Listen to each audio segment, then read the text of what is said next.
Dear students, today we will discuss the new chapter Health Education and Community Pharmacy में the new chapter जो हम लोग discuss करेंगे वो है हमारा एपिडेमियोलॉजी। मीन्स एपिडेमियोलॉजी का मीन्स महामारी। हम लोग जो एपिडेमियोलॉजी के बारे में डिस्कस करेंगे हमारे इस लेक्चर में। फर्स्ट हम लोग इसमें डिस्कस करेंगे इंट्रोडक्शन। जो एपिडेमियोलॉजी है वो हमारे ग्रीक वर्ड है उससे मिलके इसका जो है ये बना हुआ है। जो कंप्लीट हमारी जो डेफिनेशन इसकी, ये हमारे जो epidemiology is derived from the Greek word means AP का ग्रीक वर्ड हमारे पास क्या है, हमारे इसका मीनिंग है अमंग। डेमस इसका मीनिंग है people and locus mean study. Means जो है हमारे पीपल है, ह्यूमन बींग्स है, उनके बारे में स्टडी करना, उनसे रिलेटेड जो हमारे डिजीज है उनके बारे में स्टडी करना, उसको हम लोग बोल देते हैं epidemiology. Epidemiology means the study of the distribution of a disease और such a conditions in a community is called epidemiology. इसका मीनिंग है कि हम लोग जो स्टडी करेंगे, लोकस मीन स्टडी है, तो हम लोग स्टडी किसके बारे में करेंगे, जो डिजीज़ है हमारे कम्युनिटी में, हमारे पीपल्स के बीच में जो पीपल को डिजीज़ हो रही है उसके बारे में हम लोग स्टडी करेंगे कि उसकी डिस्ट्रीब्यूशन कैसे हुई, उस डिजीज़ की अकरेंस कैसे हुई, उनके बारे में डिस्कस करना। अभी यहाँ पर हमारे पास वर्ड आ रहा है कम्युनिटी। कम्युनिटी का मीनिंग है हमारे पास village, city, town, school, colleges कि जहाँ पर हमारे पास जो कम्युनिटी है कि जहाँ पर जो विलेज, सिटी, जो हमारे टाउन है, हमारे जो स्टेट्स हैं, जहाँ पर भी जो पीपल रहते हैं उसको हम लोग बोल देते हैं इसमें कम्युनिटी में वो इंक्लूडेड है। अब epidemiology is derived from the word epidemic.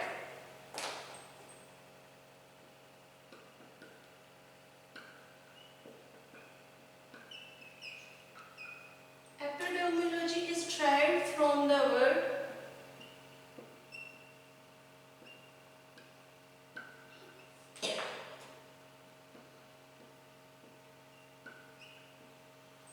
epidemic।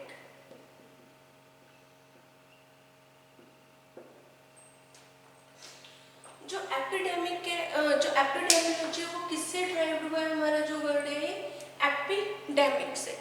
Epidemic का मीन जो सडनली जो ब्रेक डाउन हो जाता है, सडनली जो इन्फेक्शन फैल जाते हैं उसको हम लोग बोल देते हैं एपिडेमिक। जो सडनली अटैक होता है पीपल्स की बॉडी पर या हमारे जो कंट्रीज पे जो सडनली अटैक होगा किसी भी डिजीज का, वो इसमें इंक्लूडेड है। अब जो हमारे पास एपिडेमियोलॉजी है इसके नंबर ऑफ डेफिनेशंस हैं, बट हमारे पास जो है हम लोग जो डेफिनेशन यूज़ करेंगे, नंबर ऑफ डेफिनेशंस में हमारे पास जो बट मोस्ट सूटेबल जो डेफिनेशन है एपिडेमियोलॉजी की वो हमारे पास है may be defined as the detail scientific study of the distribution and determinants of the disease और डिसएबिलिटी इन अ सोसाइटी। कि हमारे जो इसकी एग्जैक्ट डेफिनेशन क्या है, एग्जैक्ट डेफिनेशन हमारे पास द डिटेल्ड साइंटिफिक स्टडी कि हमारा जो साइंस से हमने जो स्टडी की है, किसके बारे में स्टडी की हमने, scientific study of the distribution and determinant of disease और डिसएबिलिटी इन अ सोसाइटी। जो हमारे डिजीज के डिटर्मिनेंट्स, सोशल सोसाइटी में उसकी डिसएबिलिटी क्या है, कैसे उसकी डिस्ट्रीब्यूशन हो रही है, उसकी जो साइंटिफिक स्टडी है उसको हम लोग बोल देते हैं एपिडेमियोलॉजी। मीन्स हमारे पास एपिडेमियोलॉजी में एग्जांपल है जैसे कोरोना, कोविड-19, ये हमारे का एपिडेमियोलॉजी डिजीज है, महामारी है एक तरह की। इसमें हम लोग जब इसकी स्टडी करेंगे तो इसमें क्या हम लोग इसका डिस्ट्रीब्यूशन देखेंगे, डिटर्मिनेंट्स देखेंगे डिजीज की, और सोशल जो हमारी सोसाइटी है, सोशली है हमारा जो इफेक्ट है, सोशल इकोनॉमिक इफेक्ट क्या होता है इसका डिजीज का, सोसाइटी पे क्या इफेक्ट हो रहा है, वो है हमारा एपिडेमियोलॉजी। अब इसमें दी स्टडीज कोज जो है cover source and mode of transmission of infection occurring endemically and corrupting as an epidemic और कॉमनली और एपिडेमिक इन कम्युनिटी, कि इसमें जो हम लोग क्या क्या स्टडी करेंगे। एपिडेमियोलॉजी में हम लोग डिजीज के कॉज, उसका माइक्रो ऑर्गेनिज्म क्या है, इसके कॉजेज क्या है डिजीज होने के, ये इन्फेक्शन कैसे कॉज करता है, हमारे जो बॉडी में है वो डिसऑर्डर कैसे करेगा, कैसे डिस्ट्रीब्यूशन होते हैं, कौन से पार्ट्स पे बॉडी के अफेक्ट करता है ये माइक्रो ऑर्गेनिजम्स, इसका जो हमारे कम्युनिटी पे कितना इफेक्ट हो रहा है वो सारा इसमें हम लोग इंक्लूड कर देते हैं। जो अर्लियर एपिडेमियोलॉजी है, जो अर्लियर हमारे पास जो एपिडेमियोलॉजी है was referred to only those communicable disease. हम सिर्फ इसमें कुछ जो कम्युनिकेबल डिजीज है उनकी ही एपिडेमियोलॉजी करते हैं। जैसे हमारे पास एग्जांपल्स हैं जो ज़्यादा स्पीड से डिस्ट्रीब्यूट होते हैं, ज़्यादा जिनके रिस्क रहता है डिजीज़ का, उनमें है हमारे पास जैसे स्मॉल पॉक्स, प्लेग, और इसमें और जो एक है हमारे जो अब है वह कोरोना। इन डिजीज़ को जो कम्युनिकेबल डिजीज़ है इनके बारे में हम लोग इनकी एपिडेमियोलॉजिकल स्टडी करते हैं। नाउअडेज जो हम लोग मेनली एपिडेमियोलॉजी स्टडी करते हैं वो है हमारे पास जैसे जो न्यू डिजीज़ है जिनके बारे में हम लोग एपिडेमियोलॉजी जिनकी स्टडी करेंगे, उसमें नॉन कम्युनिकेबल डिजीज़ है हमारे। नॉन कम्युनिकेबल डिजीज़ में हमारे पास आ जाता है जैसे एग्जांपल है डेफिशिएंसी या नॉन कम्युनिकेबल जो डिजीज़ हैं उनके बारे में हम लोग स्टडी करते हैं, और कम्युनिकेबल डिजीज़ की हम लोग एपिडेमियोलॉजी करते हैं। पहले जो ओल्ड टाइम था उसमें जो हम लोग एपिडेमियोलॉजी करते थे, जो स्टडी करते थे डिजीज़ की, उसमें सिर्फ जो कम्युनिकेबल डिजीज़ थी वो ही इंक्लूडेड थी। जैसे जो हमारे पास प्लेग, स्मॉल पॉक्स, कोरोना या फिर हमारे जो अदर डिजीज़ हैं जो एक पर्सन से दूसरे पर्सन को होते हैं कम्युनिकेबल डिजीज़, उन्हीं को हम लोग स्टडी करते थे, उन्हीं का हम लोग जो डाटा है वो प्रिपेयर करते थे। बट आजकल क्या है कि जैसे जो कंट्रीज डेवलप हो रही हैं, डेवलपिंग जो कंट्रीज भी हैं, वहाँ पर हमने जो कम्युनिकेबल डिजीज़ है उन पे तो हमने कंट्रोल कर रखा है, बट जो पर्सन्स की खुद की जो डेफिशिएंसी को से होती है उनकी डिजीज़ जो नॉन कम्युनिकेबल डिजीज़ है वो ज़्यादा इंक्रीज हो रही है। इसलिए आजकल जो है नाउअडेज जो हम लोग स्टडी करते हैं उसमें नॉन कम्युनिकेबल डिजीज़ भी इंक्लूडेड है। उसमें जो डेफिशिएंसी होती है विटामिन ए, विटामिन बी, जब इनकी जो डेफिशिएंसी से जो डिजीज़ होती है वो भी इंक्लूडेड है, उनका भी हम लोग स्टडी करते हैं। अब नेक्स्ट है हमारे पास यूज़ ऑफ एपिडेमियोलॉजी, कि हम लोग जो एपिडेमियोलॉजी की स्टडी करते हैं इसका यूज़ कहाँ पर होगा, क्या इसका यूज़ है वो हम लोग डिस्कस करेंगे। Use of epidemiology.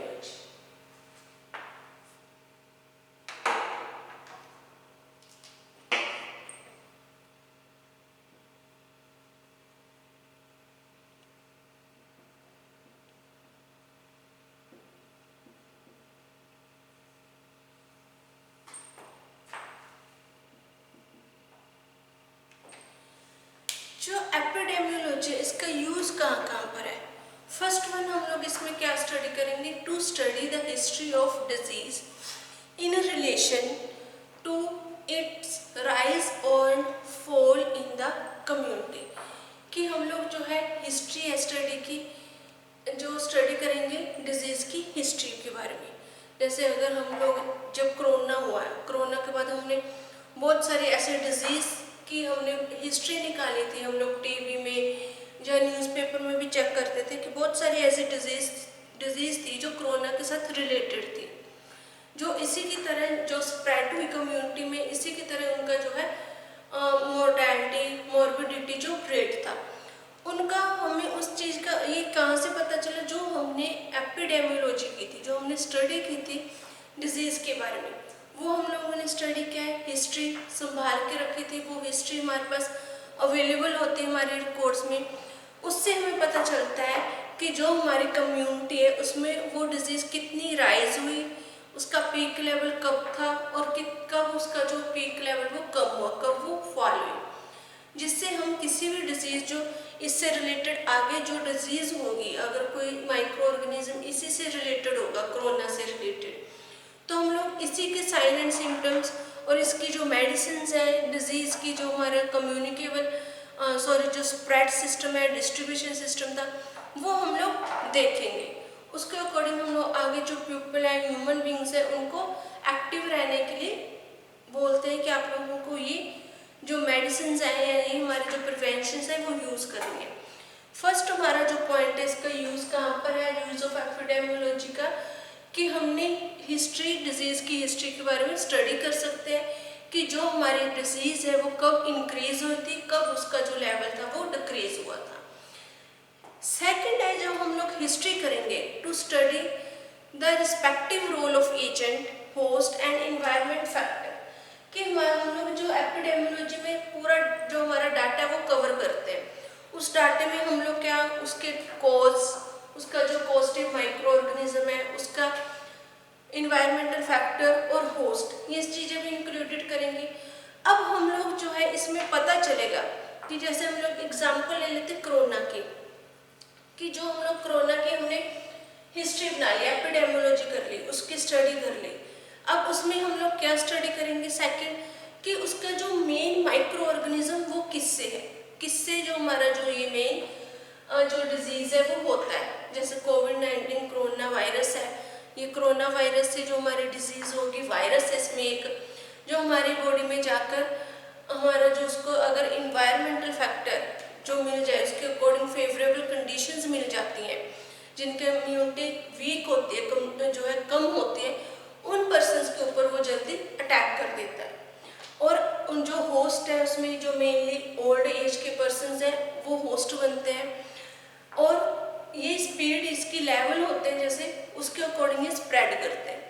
ये हमारा सेकंड पॉइंट था कि हम जो स्टडी करेंगे एपिडेमियोलॉजी में उसका पॉजिटिव ऑर्गेनिज्म कौन सा बैक्टीरिया है, वायरस है, फंजाई है, किस तरह का हमारा माइक्रो ऑर्गेनिज्म है जिससे ये स्प्रेड हुई हमारी डिजीज़, इसका होस्ट, जो होस्ट के किस टाइप के होस्ट के ऊपर ये ज़्यादा इफेक्ट करेगा।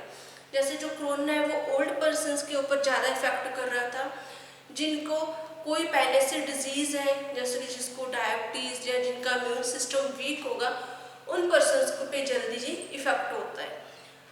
इन्वायरमेंटल फैक्टर, अगर उस होस्ट की जो है इम्यूनिटी वीक है तो उसके जो कंडीशंस है, इन्वायरमेंटल फैक्टर है बॉडी का, वो पर जो वायरस को ग्रोथ करने के लिए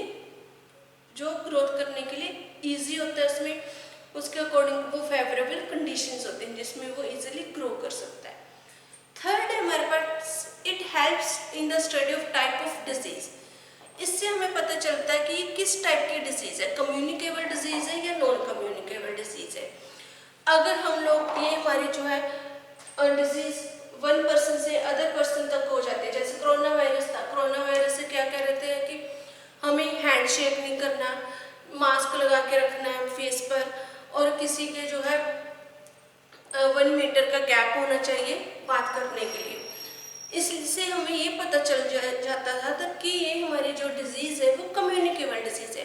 अगर कोई पर्सन बोलेगा तो उसकी जो है म्यूकस में से या कोई चीखता है जब, उससे ये वायरस जो है हेल्दी पर्सन्स के अंदर चले जाते हैं। इसलिए जो पर्सन्स को हैंडशेक करने के लिए या फिर मास्क लगाने के लिए बोला गया था।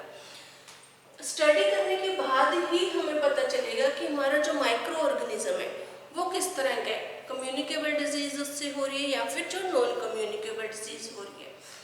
फोर्थ हमारे पास है, it helps to diagnose the problem of the community by the study of जो है communicable disease, study occurrence distributions, कि हमें जो इसमें से हमें डायग्नोज करने में इजी होता है। अगर हमें जो है डिजीज जो हमारे पास अगर हम लोग स्टडी कर लेंगे, उससे हमें पता चल जाएगा कि माइक्रो ऑर्गेनिजम्स कौन सा है, उसको होस्ट किस टाइप के जो पर्सन्स पे वो अटैक करता है, उसके लिए जो इन्वायरमेंटल फैक्टर कौन सा है, और सेकंड कि ये कम्युनिकेबल है और नॉन कम्युनिकेबल डिजीज है। ये हमारे जो 3-4 पॉइंट्स हैं, इनसे हमें पर्सन्स को डायग्नोज करने में ईजी हो जाता है। उसको डायग्नोज करके उसका ट्रीटमेंट करने में डॉक्टर्स को हेल्प मिल जाती है। उनका जो प्रॉब्लम्स हैं, जैसे जो कम्युनिटी में जो हमारे डिफरेंट टाइप के जो डिजीज़ हो रही है, उसमें भी हेल्प मिल जाती है। जैसे हमारे पास कोरोना से रिलेटेड वायरल भी था, कोल्ड भी था, कॉमन कोल्ड, इनमें जो कोरोना की स्टडी की थी फिर इसमें से हमें डिफरेंस पता चला कि वायरल से इन्फेक्शन से क्या कॉज है, कॉमन कोल्ड के क्या हमारे साइन एंड सिम्टम्स हैं और कोरोना के क्या साइन एंड सिम्टम्स हैं। उससे हमें आइडेंटिफिकेशन हुई। अगर हमने जब इसकी माइक्रोबायोलॉजी की, इसके माइक्रो ऑर्गेनिज्म की स्टडी की कि उसकी शेप साइज कैसा है हमारे पास, तो उससे हमें पता चला कि ये हमारा क्या कोरोना वायरस है। इससे जो पर्सन इफेक्टेड है, जो दूसरा पर्सन उसको कॉमन कोल्ड है और फिर थर्ड पर्सन को वायरल है। स्टडी करने के बाद ही जो है हमें हेल्प मिलती है, नॉलेज मिलती है उस मेडिसिन डिजीज के बारे में, और इजी हो जाता है कम्युनिटी और पीपल्स को ट्रीट करना। अब नेक्स्ट है जो हमारी ये डिजीज है, हमें ये भी पता चल जाता है ये डिजीज किस एज के पर्सन्स को हो रही है, कौन सी मेल या फीमेल पे किस पे ज़्यादा अटैक कर रही है, और लोकेलिटी कैसी है कि जो ये डिजीज़ है किन विलेजेस में ज़्यादा हो रही है, जो किस टाइप की जो है एरियाज में ये ज़्यादा हो रही है, जहाँ पर जो टेम्परेचर वार्म रहता है वहाँ पर, या फिर जहाँ पर जो टेम्परेचर कूल है उस एरिया में ज़्यादा ये हमारी जो डिजीज़ है वो हो रही है। नेक्स्ट हमारे पास it helps to find out the mortality and morbidity rate. इससे हमें जो हमारे नंबर ऑफ सिक पर्सन्स और नंबर ऑफ डेथ, कितने पर्सन्स की 1 ईयर में डेथ हो रही है, 1 ईयर में कितने पर्सन्स बीमार हो गए, सिक हुए, उनके बारे में हमें पता चलेगा, हेल्प मिलेगी। अगर हमने डाटा देखना होगा कि हमारे जो कोरोना वायरस से कितने पर्सन्स अफेक्टेड हुए, तो हम इसकी जो है हिस्ट्री निकाल के देखेंगे कि 2021 में हमारे पास इतने पर्सन्स थे जो कोरोना से बीमार थे, सिक थे, बेड पर थे, और इतने पर्सन्स थे जिनका जो है वो डेथ हो गई। वो हमें हेल्प करेगा उसके मॉर्बिडिटी और मोर्टेलिटी रेट को चेक करने में। नेक्स्ट है it helps to research experimental study in the medicinal science. अगर हम लोग एपिडेमियोलॉजी करेंगे, स्टडी करेंगे किसी डिजीज के बारे में, तो उससे हमें क्या हेल्प होगा, नई रिसर्च होगी, उस एक्सपेरिमेंट्स होंगे। जैसे कोरोना वायरस है, कोरोना के हमने जब स्टडी के अकॉर्डिंग उसके लिए मेडिसिन प्रिपेयर की, कोविशील्ड वैक्सीन हो गया हमारा, या रूस ने जो वैक्सीन बनाया है, अलग अलग जो है हमने वैक्सीन प्रिपेयर किए, उसके ऊपर हमने एक्सपेरिमेंट्स किए। एक्सपेरिमेंट के बाद रिसर्च हुई कि कौन सा जो मेथड है, कौन सी जो मेडिसिन है इसके ऊपर ज़्यादा अफेक्ट करती हैं, वो हमने वैक्सीन प्रिपेयर किए। ये हेल्प करता है हमारे मेडिसिन साइंस में, मेडिकल साइंस में हेल्प करेगा नई रिसर्च और एक्सपेरिमेंट्स करने में, और जो मेडिसिन है, वैक्सीन है, मेडिसिन टैबलेट्स, उनको प्रिपेयर करने के लिए। अब नेक्स्ट है हमारे पास factors responsible for the spread of communicable disease.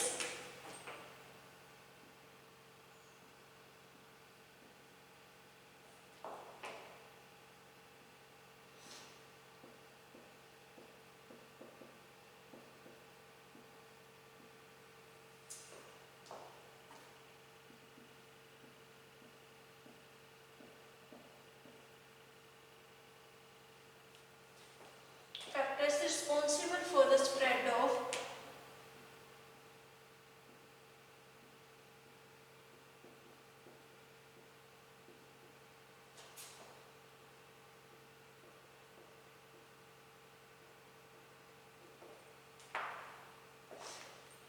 कि हमारे पास कौन से फैक्टर्स हैं जो कम्युनिकेबल डिजीज को डेवलप करने में हेल्प करते हैं, जो कम्युनिकेबल डिजीज को स्प्रेड करते हैं। ऐसे कौन से हमारे पास फैक्टर्स हैं?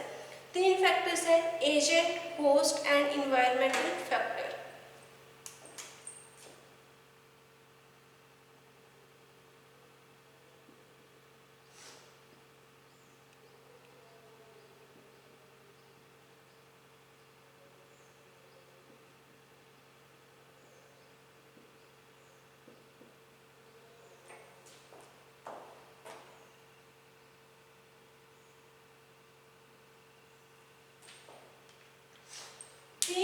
फैक्टर्स हैं, agent, host and environmental factor. First one है agent, means occurrence of disease, कि डिजीज की अकरेंस किससे हुई थी। एजेंट में हमारे पास जो आ जाते हैं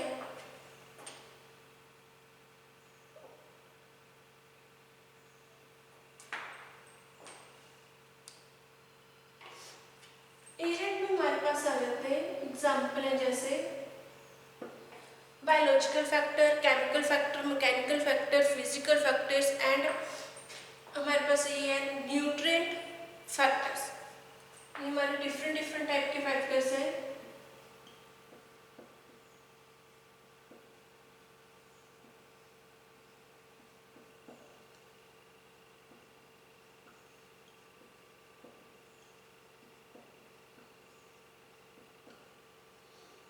nutrient factor,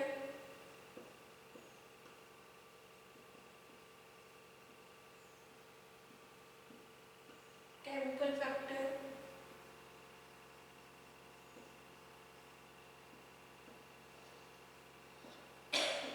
physical factor and mechanical.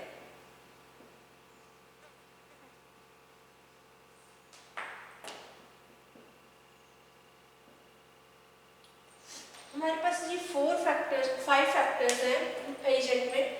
Biological factor में हमारे पास आ जाते हैं virus, bacteria, fungi, protozoa, means micro organisms कि किस माइक्रो ऑर्गेनिज्म से जो डिजीज है वो हो रही है। न्यूट्रिएंट फैक्टर में आ जाते हैं जैसे deficiency of fat, carbohydrate, vitamins, proteins, इनकी डेफिशिएंसी से जो डिजीज होगी वो इंक्लूडेड है हमारे न्यूट्रिएंट फैक्टर में। थर्ड है हमारा केमिकल फैक्टर।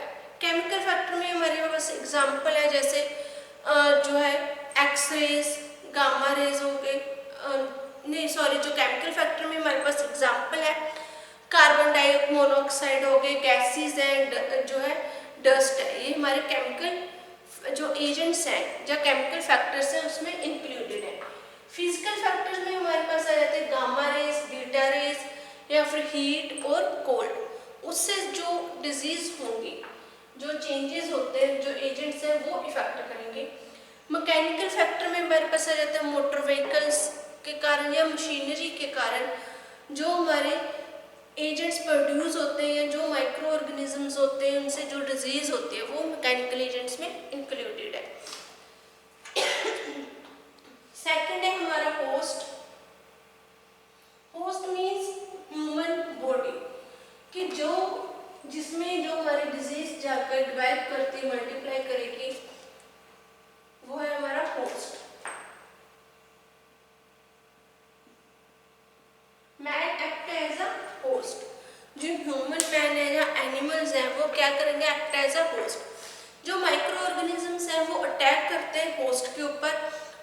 कब अटैक करेगी, जब जो होस्ट है उसकी जो इम्यूनिटी पावर है, जो इम्यून सिस्टम है वो वीक होगा, लॉस्ट होगा। उस टाइम क्या है, जो हमारा एजेंट है वो होस्ट के ऊपर अटैक करेगा। अब जो हमारे पास इसमें जो फैक्टर्स हैं जो इंक्लूडेड है होस्ट में, जैसे इसमें एज, सेक्स, न्यूट्रिशन, सर्टन जो ये सारे जो फैक्टर्स में इंक्लूडेड है। जो हमारे सर्टन डिजीजेज हैं, डिफरेंट टाइप की जो डिजीजेज हैं जैसे लाइक मीजल्स है, वो किस एज में होते हैं, चाइल्डहुड में। जो बचपन में जो मोस्टली चाइल्ड्स हैं उनको मीजल्स की प्रॉब्लम होती है।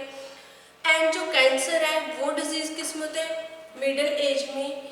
एंड जो टीबी की डिजीज है वो ओल्ड एज में होती है, क्योंकि इस टाइम तक जो हमारा इम्यून सिस्टम है ज़्यादा प्रॉपरली स्ट्रॉन्ग नहीं होता। समटाइम में उसमें क्या है, हमारे वायरसेस है जो वो हमारी बॉडी पे अटैक कर जाते हैं। या फिर हम लोग जो ओवर ईटिंग के कारण जो डिजीज होती है, ओबेसिटी, डायबिटीज की डिजीज हो जाती है, जिससे आगे हमारी जो फर्दर डिजीज है वो डेवलप होती है। अगर डायबिटीज होगी तो डायबिटीज से रिलेटेड है बॉडी में और भी इन्फेक्शन क्रिएट होगा। अगर ओबेसिटी होगी तो ओबेसिटी से हमारे बॉडी में जो है डिफरेंट टाइप की जो डिजीज है वो डेवलप हो जाती है। उनको ग्रो करने का जो है माइक्रो ऑर्गेनिजम्स जल्दी अटैक कर देते हैं, क्योंकि उनकी जो इम्यून पावर है वो वीक हो जाता है। थर्ड है हमारे पास इन्वायरमेंटल फैक्टर।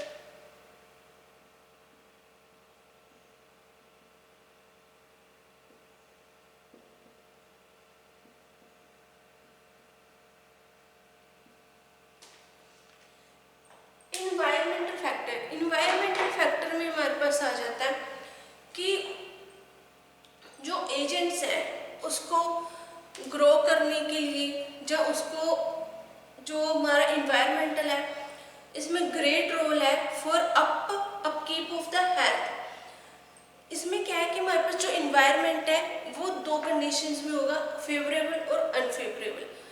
अगर इन्वायरमेंट में भी फेवरेबल टू होस्ट और एजेंट्स, अगर जो होस्ट और एजेंट के अकॉर्डिंग उसका जो बॉडी का इन्वायरमेंट होगा, बॉडी का और बाहर का जो इन्वायरमेंट होगा, तो जो हमारा इन्वायरमेंटल अगर फेवरेबल कंडीशंस में है तो हमारी जो डिजीज़ है वो इजीली, होस्ट है जो एजेंट है जो वो इजीली ग्रो करेगा। जैसे एग्जांपल है मलेरिया है। मलेरिया किस सीज़न में होता है? रेनी सीज़न में। अब रेनी सीज़न में अगर किसी एजेंट को जो मलेरिया है, मॉस्किटो को कोई ऐसा एजेंट जो मॉस्किटो एजेंट होगा उसमें, उसको जो फीमेल मॉस्किटो है वो है हमारा एजेंट, उसको ऐसा कोई होस्ट मिल जाए जिसका इम्यून पावर वीक है तो वो उस पर अटैक करेगा तो उसके बाद जो है उसमें मलेरिया जो है वो डेवलप होगा, माइक्रो ऑर्गेनिज्म होंगे, क्योंकि उसकी जो कंडीशंस है, जो इन्वायरमेंट है वो मलेरिया की फेवरेबल कंडीशंस है, उसके ग्रो करने की कंडीशंस के अकॉर्डिंग ही वो कंडीशंस है जिसमें जो मलेरिया इजीली ग्रो कर जाएगा। जो मलेरिया कभी समर में नहीं होगा किसी पर्सन को, या विंटर में नहीं होता, क्योंकि उसकी जो ग्रो करने की कंडीशंस है वो सिर्फ रेनी सीजन में है। नेक्स्ट है हमारे पास जैसे कॉमन कोल्ड वो मेनली किसमें? विंटर सीजन में होता है, क्योंकि उस टाइम जो उस वायरस को ग्रो करने के लिए जो उसकी कंडीशंस है वो फेवरेबल होंगी, उसी के अकॉर्डिंग कंडीशंस होंगी। जो कॉमन कोल्ड है वो मेनली जैसे हम लोग समर में देख लें, समर में नहीं होता या फिर रेनी सीजन में भी कम होता है किसी को, बट जो ये मेनली जो कॉमन कोल्ड है वो किस में होगा? विंटर्स में, क्योंकि उसकी जो माइक्रो ऑर्गेनिज्म के ग्रो करने की कंडीशंस है वो ही उसकी फेवरेबल जो है इन्वायरमेंट है जिसमें वो ग्रो करेगा। अब हमारे पास अगर इन तीनों में से होस्ट, इन्वायरमेंटल फैक्टर और एजेंट, इन तीनों में से कोई भी एक अगर फैक्टर मिसिंग हो तो जो हमारी डिजीज है बॉडी में वो डेवलप नहीं होती। अगर होस्ट है, एजेंट है, बट उसमें ये इन्वायरमेंटल फैक्टर नहीं है तो हमारी जो माइक्रो ऑर्गेनिज्म है बॉडी में वो डिजीज डेवलप नहीं कर सकते। अगर इन्वायरमेंट है, एजेंट भी है हमारे पास, बट जो होस्ट है उसका इम्यून पावर स्ट्रॉन्ग है, उस पर जो अटैक नहीं कर पाएगा हमारा माइक्रो ऑर्गेनिज्म, तो जो डिजीज है वो डेवलप नहीं होगी। इन तीनों जो है फैक्टर्स का होना जरूरी है अगर किसी पर्सन में डिजीज होगी। अगर एक भी मिस होगा तो वो पर्सन इन्फेक्टेड नहीं होगा। इस लेक्चर में हमारा ये जो टॉपिक है factor responsible spread of community disease और इंट्रोडक्शन, ये फिनिश हो जाता है। नेक्स्ट लेक्चर में हम इसी जो चैप्टर को कंटिन्यू करेंगे। नेक्स्ट इसमें हम लोग डिस्कस करेंगे common terminology, common terms related to the terminology, जो हमारी एपिडेमियोलॉजी है, एपिडेमियोलॉजी, जो एपिडेमियोलॉजी उसमें जो कॉमन टर्म्स यूज होती हैं वो हम लोग डिस्कस करेंगे। Thank you.